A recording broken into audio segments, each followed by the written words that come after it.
मित्रांनो, मन धागा धागा जोडते नवं या मालिकेच्या आजच्या भागामध्ये आनंदीने आता आदर्श बरोबर लग्नासाठी होकार दिलेला असतो. त्यामुळे ती खूप नाराज असते, पण आईसाठी तिने हा निर्णय घेतलेला असतो.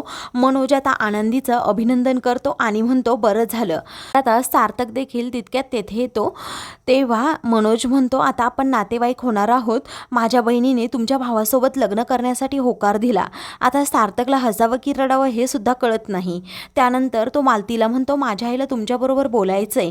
तेव्हा आनंदी आता फोन घेते, मालतीच्या कानाला तो फोन लावते. तर सुधा आता तब्येतीची विचारपूस करते. तेव्हा मालती म्हणते, मी एकदम ठीक आहे.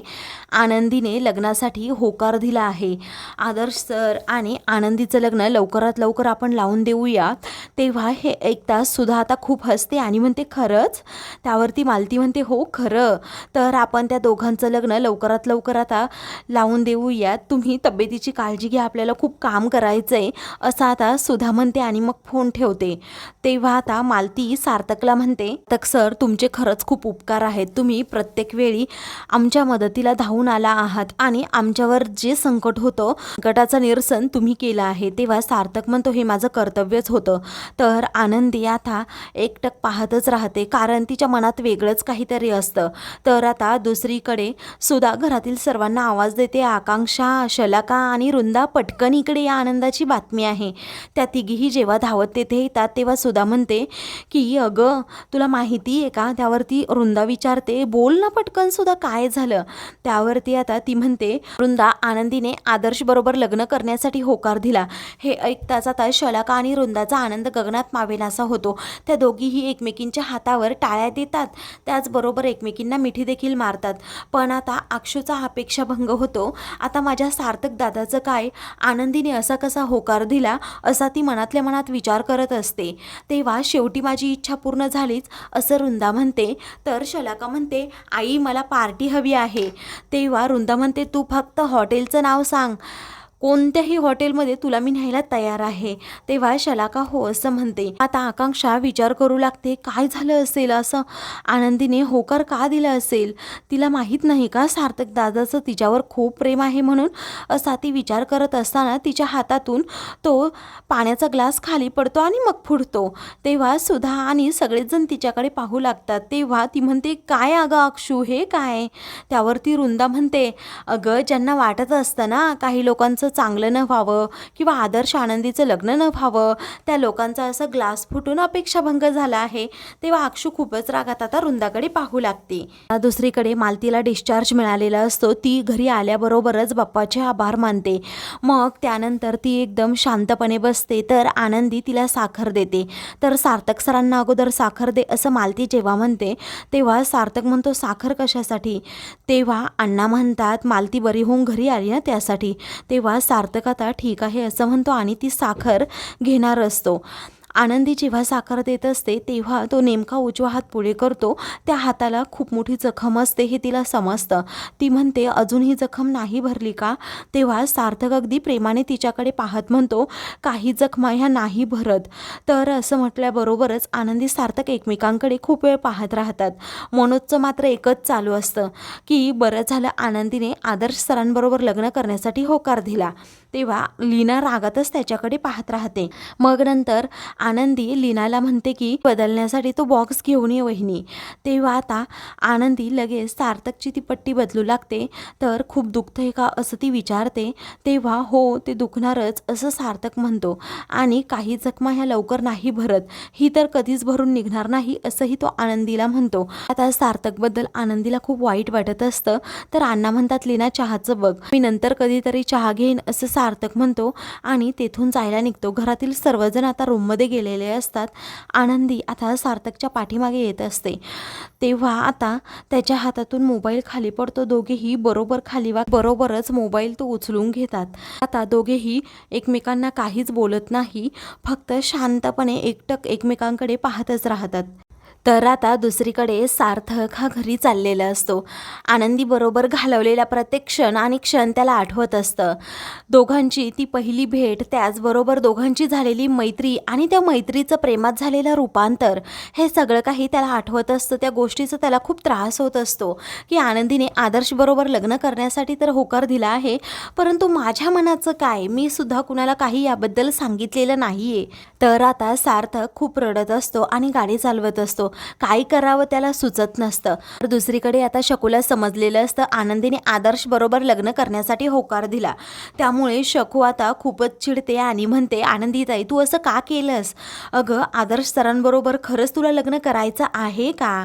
त्यावरती आनंदी म्हणते, मग मी काय करू? आईसाठी मला हा निर्णय घ्यावा लागला. माझ्याकडे दुसरा काही पर्यायच नव्हता. आईने माझ्याकडून वचन मागितलं होतं.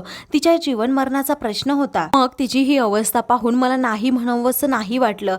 त्यावरती लीना विचारते, अगं आनंदी तुला हवंय काय? अगं तुला लग्न करायचं नव्हतं, मग असा अचानक निर्णय का घेतलास तू? आनंदी म्हणते, मी हा निर्णय फक्त आईसाठी घेतला आहे. कारण माझं लग्न न करण्याच्या निर्णयाने आईच्या जीवाचं काही बरं वाईट झालं असतं तर मग माझ्या या निर्णयाचा काय फायदा झाला असता वहिनी? त्यावरती लीना म्हणते, अगं आईंनीच अगोदरचं लग्न ठरवलं होतं आणि आता ह्या पण लग्नाचं काही बरं वाईट झालं तर मग काय करणार आहेस तू? तेव्हा लीना म्हणते, अगं तू त्यांना समजवायला हवं होतं. असं लगेच वचन देऊन तू मनाविरुद्ध निर्णय का घेतलास? आनंदी म्हणते, मग मी तरी काय करू? माझं मन द्विधा मनस्थितीत अडकलं होतं. आईचा श्वास बंद होत होता. मी वचन दिल्यानंतर ती पुन्हा मृत्यूच्या दारातून आली. पर तिच्यासाठी मला एवढं करावं तर लागणारच आहे. आता जे काही होईल ते माझं नशीब असेल पुढे. तेव्हा लीना म्हणते, अगं पण आनंदी म्हणते, मला या विषयावर काहीच बोलायचं नाहीये. तर आता तू जो निर्णय घेतला आहेस त्या निर्णयात आम्ही तुझ्या बरोबर आहोत असं लीना म्हणते. तर शकू म्हणते, मी सुद्धा, असं म्हणून दोघीही तिला घट्ट मिठी मारतात. दुसरीकडे सार्थक रूममध्ये असतो. अक्षू तितक्यात तेथे येते. त्याला सारखं आठवत असतं की आनंदीने तिच्या आईला वचन दिलं आहे. तेव्हा आता तो म्हणतो, आनंदी हे काय होऊन बसले? मी खुश व्हावं की दुःखी व्हावं मला माझंच कळत नाही. माझं प्रेम मी कायमचं गमावून बसलो की काय, अशीच भीती आहे. तेवढ्यातच अक्षू तेथे येते आणि विचारते, दादा तू एवढा मोठा का त्याग करतोस? तेव्हा तो विचारतो, काही ऑप्शन आहे का माझ्याकडे? आनंदी जर भाईच्या आयुष्यात आली तर त्याचं जीवन सार्थकी लागेल. तेव्हा त्याचा विचार करता करता, तुझ्या प्रेमाचं काय? असाच तुझ्या प्रेमाचा त्याग करणार आहेस का? असं आता अक्षू विचारते. तेव्हा सार्थक म्हणतो, अगं काय करू मग मी? तेवढ्यातच तेथे आता आदर्श येतो आणि काय झालं आनंदीचं असं विचारतो. तर सार्थकला एका क्षणी वाटतं की त्याने सगळं काही ऐकलं आहे, पण खरं तर त्याने काही ऐकलेलं नसतं. तेव्हा अक्षू आता आदर्शबरोबर बोलत नाही. सार्थक म्हणतो, आनंदीच्या आईला आता डिस्चार्ज मिळाला आहे, त्या आता बऱ्या आहेत. तेव्हा आदर्श म्हणतो, हो का, पण भेटायला जायचं का? त्यावरती आता सार्थक म्हणतो, नाही तू जाऊन ये. तर आदर्श म्हणतो, नाही डार्लिंग, अरे तुझ्यामुळेच आनंदी माझ्या आयुष्यात आली. तुम्ही दोघे तर चांगले मित्र आहात ना, मग असं का करतोस तू? तू देखील माझ्याबरोबर चल. असं म्हणून आदर्श आता सार्थकचा हात पकडूनच त्याला घेऊन जातो. तेव्हा अक्षूला आता खूप वाईट वाटतं. ती म्हणते, नाही मी असं माझ्या दादाच्या आयुष्याची धूळदाण नाही होऊ देणार. त्याचं प्रेम त्याला मिळवून देणारच मी. दुसरीकडे आनंदी मालतीला चहा देते. तर तू तुझ्या तब्येतीची पूर्णपणे काळजी घे असं ती म्हणत असते. त्यावरती आता मालती म्हणते, मी माझ्या मुलीच्या हातचा चहा पिऊनच घेणार आहे, कारण की पुन्हा कधी प्यायला भेटेल मला सांगता येत नाही. एकदा का तू सासरी गेली ना तिकडेच रमून जाशील. तेव्हा आनंदीला आता खूप वाईट वाटतं. त्यानंतर आता तेथे आदर्श आणि सार्थक हे दोघेही येतात. तर आदर्श आनंदीकडे पाहतच राहतो. हे सार्थकला सहन नाही होत. आता आदर्श मालतीच्या तब्येतीची विचारपूस करतो. तेव्हा मालती म्हणते, मी अगदी ठणठणीत आहे, कारण आनंदीने तुम्हाला लग्नासाठी होकार दिलाय. मग आता मालती दोघांचे हात हातात घेते आणि म्हणते की असेच आयुष्यभर सुखी राहा. तेव्हा सार्थकला अजिबात आदर्शच्या हातावर आनंदीने हात ठेवलेला आवडत नाही. तो दुसरीकडे पाहतो. आता मनोजचं आपलं वेगळंच काहीतरी चालू होतं.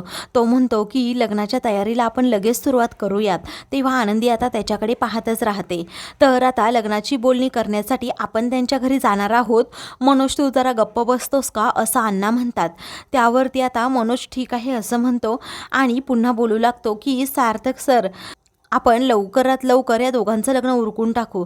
तेव्हा सार्थक आनंदीकडे पाहतो, आनंदीही त्याच्याकडे पाहते. तर आता मित्रांनो, पुढील भागामध्ये रेश्मा आणि अंशुमन प्लॅन करत आता सार्थकच्या घरी जातात. तेव्हा अंशुमन वृंदाला म्हणतो, बाहेरील घाण घरात आणा, परंतु त्या आनंदीला आणू नका.